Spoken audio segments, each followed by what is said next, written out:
and welcome to the online platform of Rouse Academy for competitive exams. And I, Pragya Pandey, welcome you all to our very special series on daily news review. So, without wasting any time, let's see what is in the news.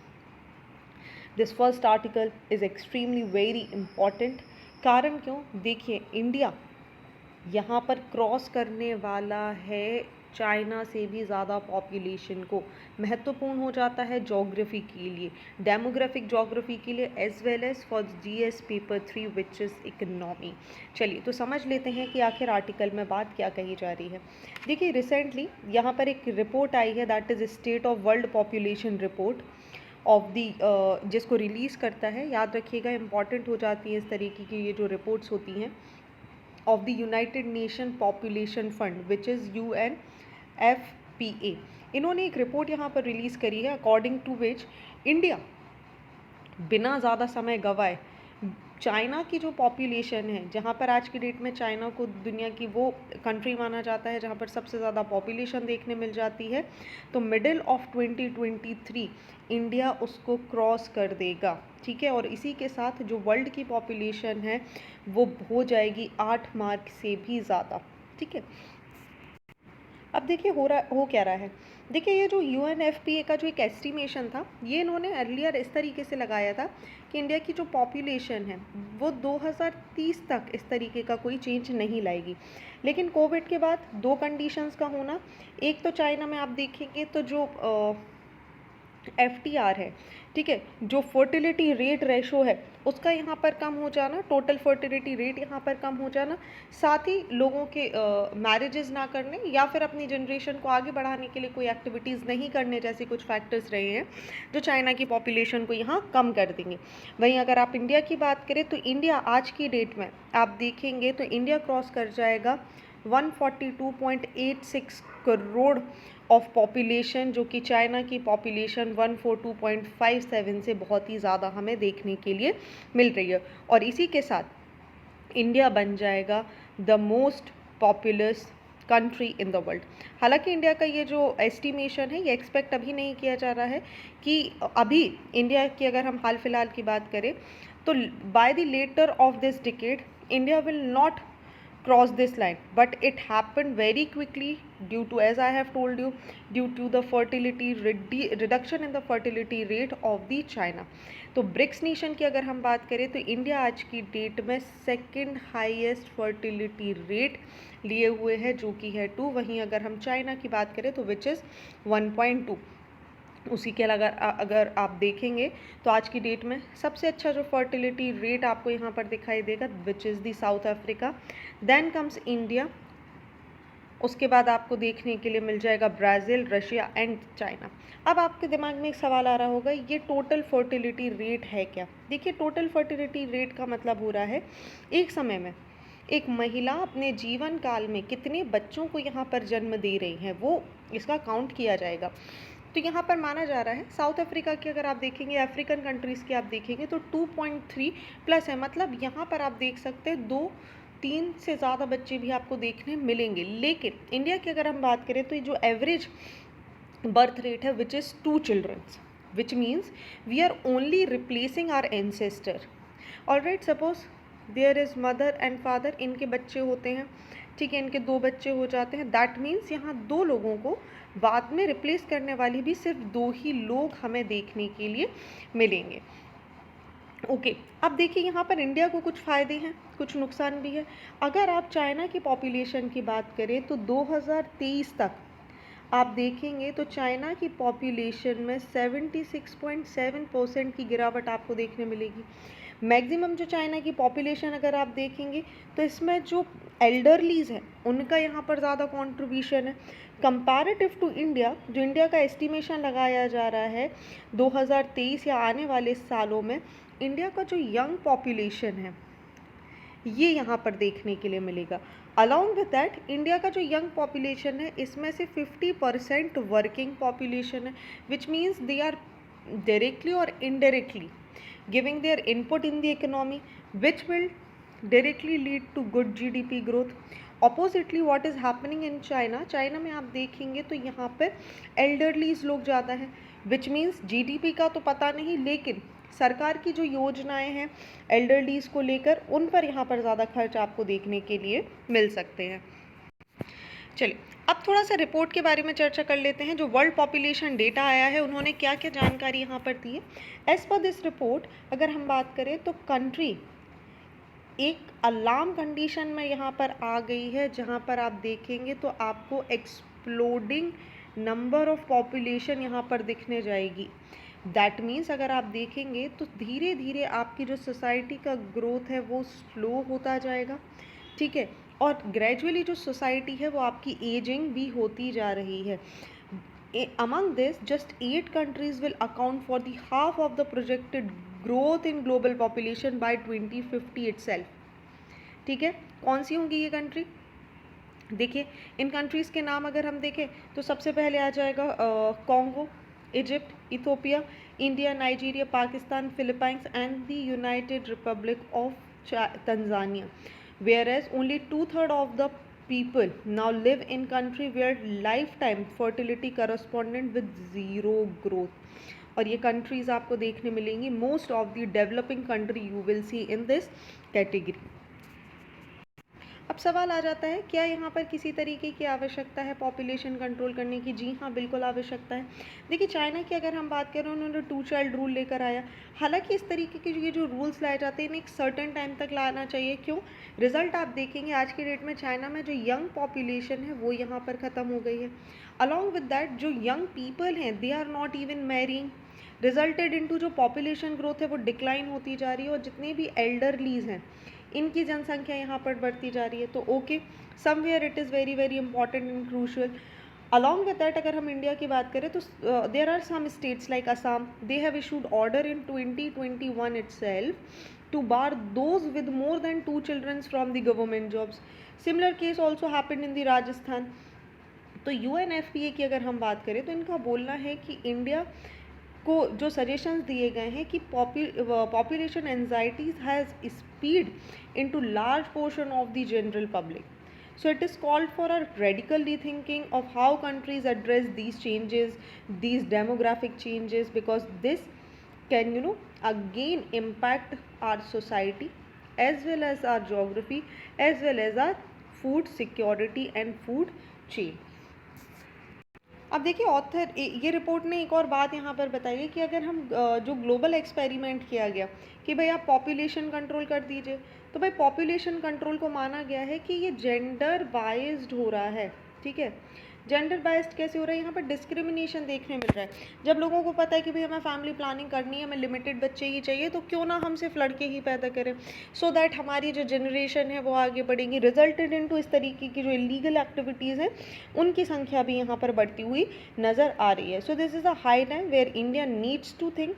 एक way forward की तरह अगर हम बात करें तो कहीं ना कहीं देखिए पॉपुलेशन ग्रोथ के फ़ायदे भी हैं, नुकसान भी है। सिंस इंडिया के पास एक यंग जनरेशन हमें देखने मिलेगी, यंग जनरेशन एम्प्लॉयमेंट में इन्वॉल्व होगी, एम्प्लॉयमेंट में इन्वॉल्व होंगी, दैट मीन्स आपकी इकोनॉमी भी यहाँ पर ग्रोथ करेगी।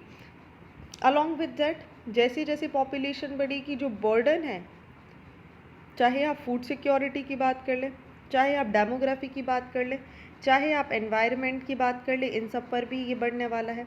सो how we gonna address this issue so that जो डिस्ट्रीब्यूशन हो वो इक्वल हो among each and every people. Okay, चलिए तो ये तो रही इसकी बात। अब थोड़ी सी बात कर लेते हैं जी UNPA के बारे में। देखिए UNPA की बात करें तो इसका नाम पूरा आता है, प्रीलिम्स पॉइंट ऑफ व्यू से इम्पॉर्टेंट है, समझ लीजिए। United Nations population fund.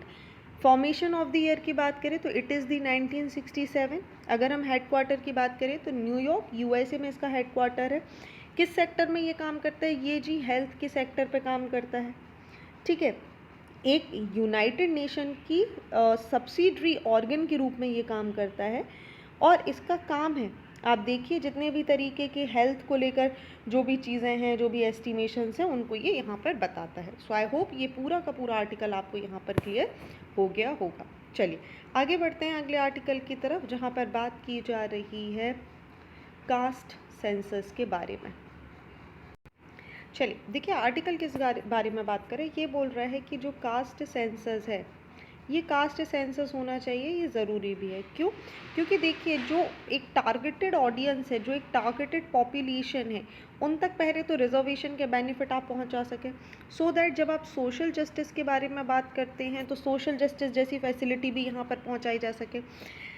तो जो आपकी सोसाइटी की बैकवर्ड क्लासेस हैं, ठीक है, चाहे आप किसी भी कैटेगरी की बात कर लें, एक डिप्राइव्ड जो आपकी कम्युनिटी है जो कि आज की डेट में पीछे रह गई है, उनको यहाँ पर बहुत सारे बेनिफिट प्रदान किए जा सके। तो यहीं पर इन्होंने रेफरेंस दिया है मंडल कमीशन की रिपोर्ट का 1980 का, that was based on the caste census of 1931, still remaining the basis of identifying backward classes and determination of the extent of reservation to the OBC. So आज की डेट में अगर हम बात करें तो इसको चेंज होने की ज़रूरत है। 2011 के भी आप आगे आ चुके हैं, और अगर हम अभी भी 1980 के डेटा पर अटके रहेंगे तो कैसे काम चलेगा। अब देखिए, अगर कोई भी जगह आप बात करते हैं, कोई भी जगह या कोई भी देश अगर वो कॉन्स्टिट्यूशनल ऑर्डर पे चल रहा है ना, दैट मीन्स ये कहीं ना कहीं एक कास्ट लेस सोसाइटी के बारे में बात कर रहा है। But reality is way too different when it comes to India. आज की डेट में आप देखेंगे तो कास्ट बेस्ड आइडेंटिफिकेशन और डिस्क्रिमिनेशन बहुत प्रीडोमिनेंटली हमारी सोसाइटी में है। इसी वजह से जो सेंसस है वो कहीं ना कहीं बहुत ज़्यादा महत्वपूर्ण हो जाएगा। हालांकि ये जो सेंसस है ये पॉलिटिकली इम्पेरेटिव नहीं होना चाहिए, ठीक है, अदरवाइज़ यहाँ पर आपको बहुत सारे मॉरल फ्लॉज देखने के लिए भी मिल सकते हैं। तो जितनी भी सोशल इकोनॉमिक इनइक्वालिटीज़ हमें देख रही हैं while providing the reservation quota, चाहे आप इनकम सेक्टर में बात कर लीजिए, चाहे आप किसी के रिप्रेजेंटेशन के कॉन्टेक्स्ट में बात कर लीजिए, तो यहाँ पर ये प्रोवाइड करना बहुत ही ज़्यादा महत्वपूर्ण हो जाता है।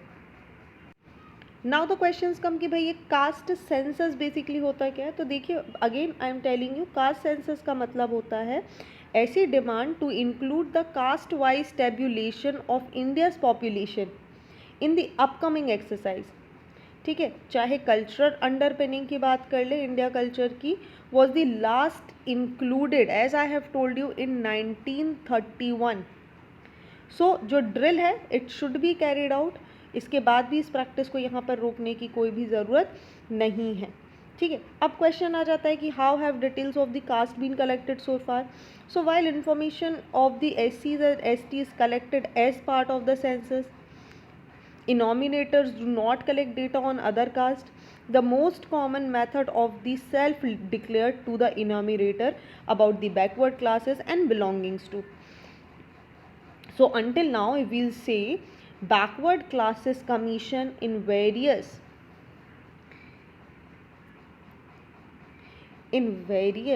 अगर हम बात करें, अगेन आई एम रिपीटिंग, आज की डेट में the backward classes commission in various states have conducted their own census to determine the population of the backward caste. और उसी के बाद आप देखेंगे मंडल कमीशन आएगा विच एस्टिमेट कि 52% of the OBC population. Other statistics are based on data from the national sample सर्वे।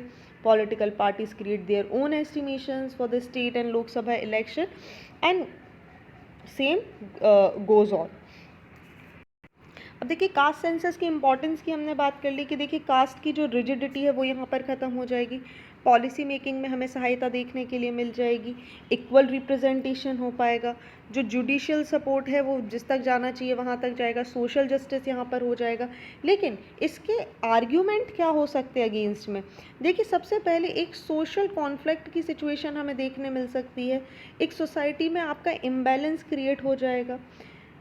वहीं constitution बात कर रहा है कि 50% से ज़्यादा आप रिजर्वेशन नहीं दे सकते। ऐसी कैटेगरी में आप देखिए ये भी डेटा ब्रीच, ये जो लिमिट है ये ब्रीच होने के चांसेस है। वहीं बहुत सारे चांसेस हैं कि जो असर्टिवनेस की चांसेस हैं बढ़ने के वो यहाँ पर आ सकते हैं। साथ ही जो पॉलिटिकल्स पार्टी हैं वो भी इस तरीके के डेटा का यूज़ कर सकती हैं पूरी वोटिंग पावर को मैनिपुलेट करने के लिए। चलिए आगे बढ़ते हैं अगले आर्टिकल की तरफ, जहाँ पे बात करी जा रही है India UAE cooperation to so regional food security. अब देखिए, इंडिया और UAE की अगर हम एक स्ट्रैटेजिक पार्टनरशिप की बात करें तो आपको पता है जब भी हम वेस्ट एशिया की बात करते हैं तो UAE stands as the great friend of India, क्योंकि इंडिया के चाहे आप ऑयल एक्सपोर्ट की बात कर लें, इंपोर्ट की बात कर लें, तो वेस्ट एशिया में एक बहुत बड़ा हेल्पफुल जो कंट्री इंडिया को देखने मिल जाती है वो यूएई है। चाहे हम कल्चर रिलेशंस की बात कर लें या बायलैटरल रिलेशंस की बात कर लें। अब वहीं यूएई के सामने एक सबसे बड़ी प्रॉब्लम आ जाती है, बिकॉज ये सिचुएटेड हैं डेजर्ट एरिया में। रिजल्टेड इनटू व्हाट कि अपनी ये फूड सिक्योरिटी को लेकर कहीं ना कहीं इम्पोर्ट्स पर बहुत ज़्यादा निर्भर हो चुके हैं। रिजल्टेड इनटू व्हाट, इन्होंने बहुत बड़े बड़े लॉजिस्टिक्स यहाँ पर बनाए हुए हैं so that they can import good quality of food from the other countries. बहुत बड़े बड़े क्लस्टर्स यहाँ पर बनाए हुए हैं दुबई के आसपास। अब वहीं अगर हम दूसरी तरफ इंडिया की बात करें तो India second largest food producer है वर्ल्ड का, विच मीन्स इंडिया के पास जो फूड सिक्योरिटी है वो कंपैरेटिवली एटलीस्ट यूएई से बहुत ज़्यादा अच्छी है। So right now what UAE is facing is with the twin objectives of food access and readiness to confront supply chain crisis in the future itself। क्योंकि India के जो कुछ प्रोग्राम्स हैं अगर आप देखेंगे, जैसे पीडीएस सिस्टम की हम बात करें, पब्लिक डिस्ट्रीब्यूशन की, चाहे हम पोषण अभियान की बात करें, तो वो बहुत ही ज़्यादा सक्सेसफुल हुए हैं और वही बात इस आर्टिकल में यहाँ पर की जा रही है। इंडिया का रोल अगर देखा जाए फूड सिक्योरिटी और फूड एड में तो वो बहुत ही अच्छा है। इंडिया लगातार इम्प्रूवमेंट यहाँ पर दिखाई देता हुआ नज़र आ रहा है। सो इसी का रिजल्ट था तो जो I2U2 की सबमिट हुई, I2U2 stands for India, Israel, United Arab Emirates and the United States, जुलाई में हुई थी यूएई में। यहाँ पर यूएई ने कमिट किया कि भाई वो $2 बिलियन का इन्वेस्टमेंट करेंगे towards the construction of the food parks in India. कहाँ पर? इम्पॉर्टेंट मध्य प्रदेश और गुजरात जैसे क्षेत्रों में इसका प्रोडक्शन के लिए यहाँ पर इन्वेस्ट किया जाएगा। अब देखिए, जब यहाँ पर इस तरीके की कॉरिडोर्स की बात की जा रही है तो ये कॉरिडोर्स अपने आप में एक कॉमर्शियल पोटेंशियल लेके आएंगे, फूड सिक्योरिटी चेन यहाँ पर डेवलप हो जाएगी।